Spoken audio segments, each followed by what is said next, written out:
Story 1. Worked at a liquor store for a few years. One of the homeless guys, probably late 50s, that stood outside, would ask for money, and 9 times out of 10, if they said no, he'd flash them his old, wrinkly, crusty package. Had to chase him off every night so people didn't have to suffer that sight. Annoyingly, people who saw me chasing him off or threatening to call the cops often gave me dirty looks, like as if I hated homeless people or treat them like trash, when in actuality, I was saving them from that which you cannot unsee. Story 2. This didn't become a horror story until recently, but as a teen, I used to close down the gas station, the truck stop I worked at, alone. My boss used to pop up out of the shadows as I was closing down the till with the backup lights on. He'd be super calm and act like it wasn't creepy at 11 p.m. when he should be home with his family. He was even at my high school graduation, he and his wife's number still in my phone. Anyhow, he is currently on trial for murdering a prostitute via stabbing her to death back in '94. Cold case potentially solved via DNA and modern science.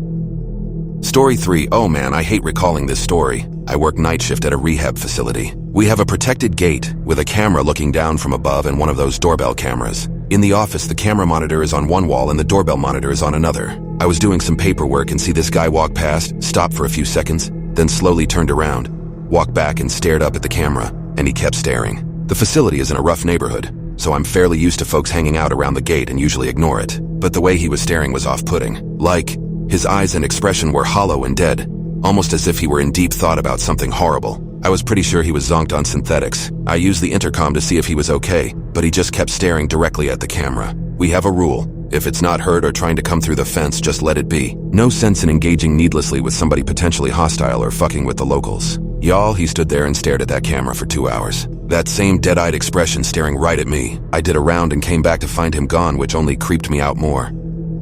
Story 4. Worked a parking garage at the airport, cleaning the top deck and noticed about 100 ravens all over a truck with a tarp over the bed. Took my flashlight expecting something awful. Noticed as I got closer the smell and the ravens taking turns going in a hole they had torn open and popping out covered in gunk. Some guy left a broke-down beater with a couple animal carcasses in the back to rot. No heads. Checked the logs and the damn truck had been there since November, and it was April, so everything was just thawing and breaking down. Story 5. Used to work nights at a Home Depot. There was one time where for a week or so our store stayed open 24 hours. For the most part, this wasn't really a problem. Typically, nobody comes shopping for home improvement items at 2 in the morning, except that one couple that came looking for marble countertops at 1:30 in the morning, and the woman was wearing a nice dress. I guess there was also that one young lady who came looking for a toilet paper roll holder a little after midnight. I had just gotten off my first break, and she was wearing jorts and one of those white with black belt stereotypical karate outfits. She was oddly specific about which roll holder to get too, but the real story lies within the insulation. It was nearing 3 in the morning and me and another guy were stocking insulation, as well as fixing the bays and some such maintenance. A bunch of big R30s had fallen in their bay, and while I was sorting through them, a fucking hand came out of the mess and grabbed my arm. I lost my mind enough for not only the guy I was working with to freak out, but also for my boss, who was across the store, to come check out the commotion. Turns out a homeless drunkard had come into the store at some point, and I can only assume before the night crew showed up, and had made a nest in the insulation where he fell asleep. The dude was in bad shape too, like far gone into whatever inebriation that we had to call the police to remove him. I was always a little more cautious around the insulation after that, for at least the time the store stayed open 24 hours.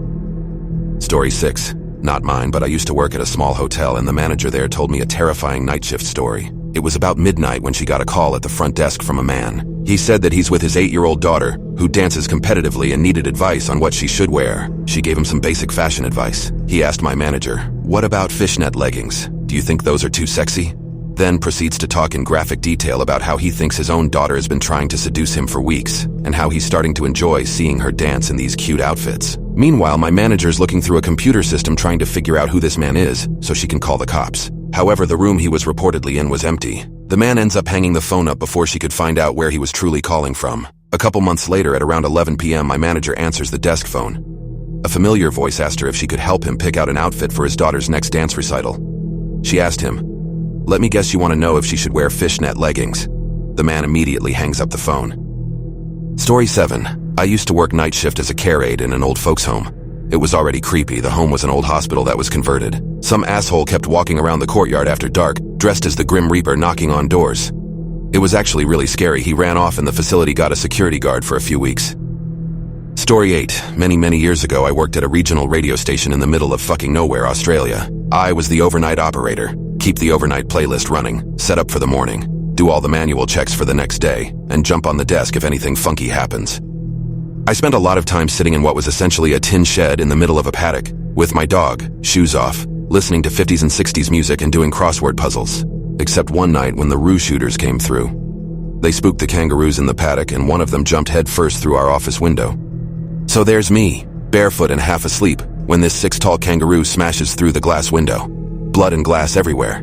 My dog starts chasing the kangaroo, I'm chasing my dog. And the kangaroo bounds around the office, knocking shit off desks in the dark, bleeding everywhere. I ran and opened the studio bay doors, and my dog chased it outside, where, I'm assuming the poor thing, the kangaroo, was shot. Then I had to call my boss. Edit, Bandit the dog was fine. She lived a long and healthy life, occasionally being bullied by our pet cockatiel. Story 9 was an orderly in a hospital. 2 of us were sitting in the basement office adjacent to the morgue.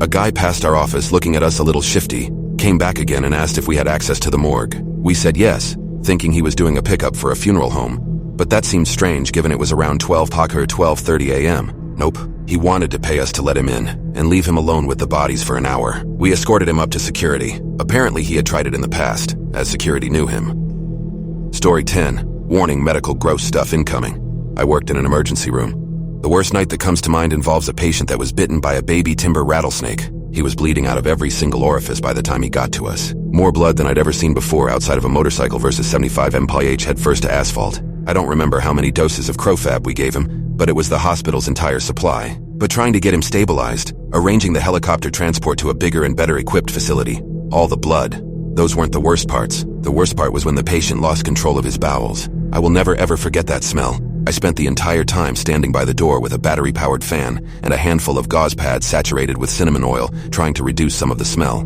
The doctor occasionally stuck her head out just so I could waft the cinnamon oil in her face. Yes, by some miracle the patient did end up surviving, and as far as I know he made a full recovery. But the blood, the smell, and just the shock of it all. Yeah, never underestimate a baby timber rattlesnake. Story 11 was running the register at 24HR supermarket. Stock person comes running into produce carrying mop handle screaming, "You motherfucker." Out of sight he keeps yelling fucker and smacking handle at something for like 5 men. I am ringing up customers and freaking out because he was losing his mind, but I am not interested in getting involved in a murder, so I ignore it. Later I find out he was chasing a rat. Story 12. Many years ago I briefly had a job that started at 3:30 a.m. The job itself was very boring, but the commute was wild. The world is at its weirdest in the very early morning. Road hazards haven't been called in yet, so one day I pulled off the freeway and discovered that the off-ramp was completely flooded, deep enough that I have no idea how my car didn't stall. But the most interesting discovery was that if law enforcement has to raid a home, they do it around 3 or 4 in the morning, because that's the best chance of everyone being peacefully asleep. One day I was nearly to work when I noticed something off ahead of me. I slowed down and came up to a massive police blockade. Squad cars everywhere and absolutely crawling with heavily armed officers, but all in absolute silence. They silently waved me down a side street. Just a creepy, unsettling experience. Story 13. Did hospital security for about 2 months. It was small hospital out in the sticks, so we were responsible for removing patients who had passed from their rooms and transferring into the morgue freezer. We had just brought a decedent to the morgue, and right before we were about to transfer them to the freezer, their cell phone rang. Granted, pretty tame compared to some stories, but at the time it gave us a decent fright.